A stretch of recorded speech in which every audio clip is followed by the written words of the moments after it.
এটি এমন একটি বোর্ডিং স্কুল যেখানে অগণিত ভয় এবং বিপজ্জনক রহস্য লুকিয়ে আছে।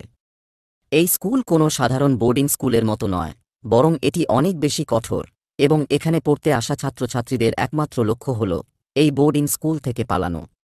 এখানে সামান্য ভুলের জন্য এমন শাস্তি দেওয়া হয় যা শুনলে আপনার আত্মা কেঁপে উঠবে। এটি কিছু সাহসী ছাত্রছাত্রীদের গল্প যারা এই বোর্ডিং স্কুল থেকে পালানোর চেষ্টা করে, কিন্তু তারা খুবই বাজেভাবে ব্যর্থ হয়। তবে পালানোর প্রচেষ্টার মধ্যেই তারা স্কুল সম্পর্কে এমন কিছু সত্য জানতে পারে যা শুনে তাদের পায়ের নিচের মাটি সরে যায়। আশা করি এই গল্পটি আপনাদের ভালো লাগবে। আশা করি আপনি এই ভিডিওটি শেষ পর্যন্ত দেখবেন। এখন গল্পের দিকে এগোনোর আগে চলুনের চরিত্রগুলোর সঙ্গে একটু পরিচিত হই। এটি ম্যানুয়েল এবং এটি আমায়া। এই দুজন এই বোর্ডিং স্কুলের লাভবার্ডস। এটি অ্যাডেল এবং এটি তার বড় ভাই পল। এটি প্রিন্সিপাল মারা এবং এটি এই বোর্ডিং স্কুলের খেলাধুলার শিক্ষক, যার নাম মারিও হলেও ছাত্ররা তাকে জল্লাদ বলে ডাকে। গল্পটি বোঝার জন্য আপাতত এত চরিত্রই যথেষ্ট। গল্প যত এগোবে তত আমরা আরও কিছু চরিত্রের সঙ্গে পরিচিত হব। গল্পের শুরুতে আমরা একটি বোর্ডিং স্কুল দেখতে পাই যা অনেকটা নির্জন এবং ভৌতিক মনে হচ্ছিল। এরপর আমরা দেখি ম্যানুয়েল এবং পল করিডোরে একে অপরকে মারামারি করছে। এই হট্টগোল শুনে প্রিন্সিপাল মারা সেখানে চলে আসে। এই সুযোগে আমায়া দ্রুত প্রিন্সিপালের অফিসে গিয়ে টেবিলে রাখা টাকা চুরি করে। অন্যদিকে জল্লাদ মারিও এসে ম্যানুয়েল ও পলকে আলাদা করে এবং তাদের অন্ধকার কারাগারে বন্দী করে দেয়। তখন জানা যায় এই দুজন ইচ্ছাকৃতভাবেই লড়াই করেছিল যাতে আমায়া নির্বিঘ্নে প্রিন্সিপালের অফিস থেকে টাকা চুরি করতে পারে। পরের দৃশ্যে আমরা একটি ছোট্ট মেয়েকে দেখতে পাই যার নাম এলবা।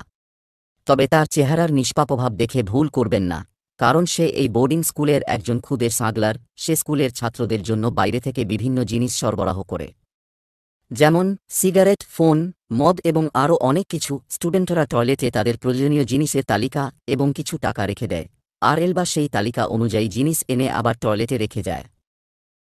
এইবার আমায়া এলবার কাছ থেকে বাসের টিকিট কিনেছিল যাতে তারা পালানোর সময় কোথাও দূরে যেতে পারে।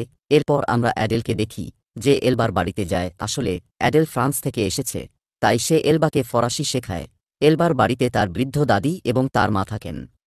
তার মা এই বোর্ডিং স্কুলের ম্যানেজমেন্ট স্টাফ এবং তাদের বাড়ি স্কুলের ব্যাকইয়ার্ডেই অবস্থিত।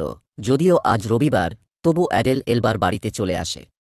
তবে সে এলবাকে পড়াতে আসেনি, সে এসেছিল এলবার দাদির ঘুমের ওষুধ চুরি করতে। এটিও তাদের পালানোর পরিকল্পনার একটি অংশ ছিল। কিন্তু যখন অ্যাডেল স্কুলে ফিরে এলো, তখন প্রিন্সিপাল ঘোষণা করে তাকে তার অফিসে ডেকেছিল। এই ঘোষণা শুনে অ্যাডেল খুব ভয় পেয়ে গেল এবং আতঙ্কে সে সেই ওষুধগুলো ডাস্টবিনে লুকিয়ে ফেলল। কিন্তু অফিসে গিয়ে সে জানতে পারল যে প্রিন্সিপাল মারা আসলে তাকে অন্য কারণে ডেকেছিল। আসলে অ্যাডেলের কাকু তাকে ফোন করেছিলেন, কারণ তিনি অ্যাডেল এবং পলকে তার বিয়েতে আমন্ত্রণ জানাতে চেয়েছিলেন। বিষয়টা মিটে যাওয়ার পর যখন অ্যাডেল অফিস থেকে বেরিয়ে এলো, তখন সে ডাস্টবিনে রাখা ওষুধগুলো আর খুঁজে পেল না। ঠিক তখনই আমায়া সেখানে আসে এবং অ্যাডেলকে সেই ওষুধগুলো দিয়ে বলে, তুমি তোমার কাজটা একটু সাবধানে করো, না হলে তোমার জন্য আমাদের সবাইকে ধরা পড়ে যেতে হবে।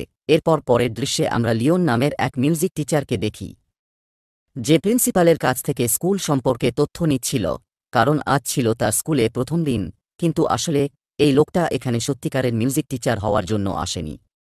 তার উদ্দেশ্য কিছু একদম অন্যরকম। এখন গল্পের আরও ভালোভাবে বোঝার জন্য এই নতুন ক্যারেক্টার সম্পর্কে একটু জেনে নেওয়া যাক। এটি ফাদার এলিয়াস। তিনি একজন ফাদার হলেও তার অভ্যাস মোটেও সাধারণ ফাদারদের মতো নয়। তবে হ্যাঁ, তিনি ভালো মানুষ।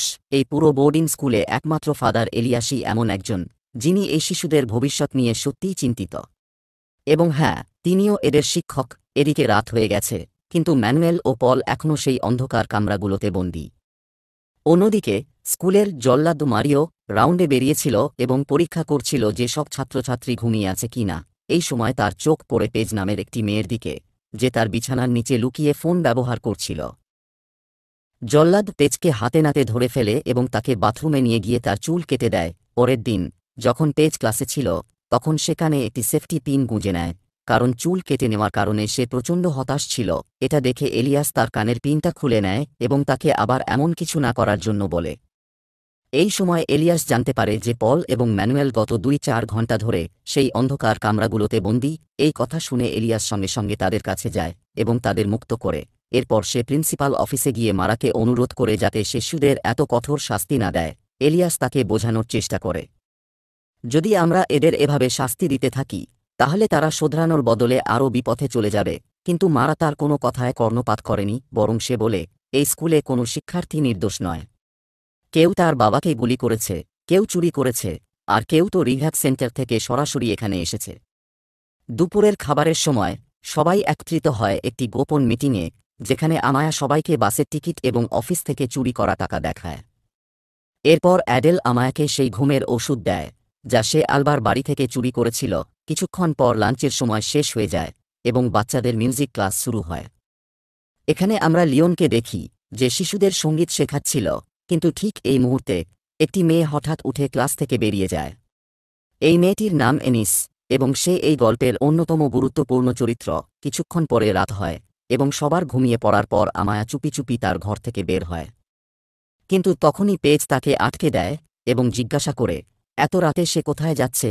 এর উত্তরে আমায়া বলে, আমি এই স্কুল ছেড়ে পালাচ্ছি। এটা শুনে পেজ আবেগপ্রবণ হয়ে পড়ে, তাই আমায়া তাকে চুমু খেয়ে শেষবারের মতো বিদায় জানায় এবং চলে যায়। প্ল্যান অনুযায়ী আমায়া স্কুলের লন্ড্রি রুমে গিয়ে অপেক্ষা করতে থাকে। অন্যদিকে অ্যাডেল এবং পল তাদের ঘর থেকে বের হয় এবং চুপি চুপি লন্ড্রি রুমে পৌঁছে যায়। এখানে পল আমায়াকে একটি মাংসের টুকরো দেয় এবং আমায়া অ্যাডেলের দেওয়া ঘুমের ওষুধ সেই মাংসে মিশিয়ে দেয়।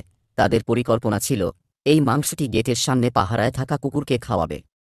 ঘুমের ওষুধ কাজ করলে তারা এখান থেকে পালিয়ে যাবে।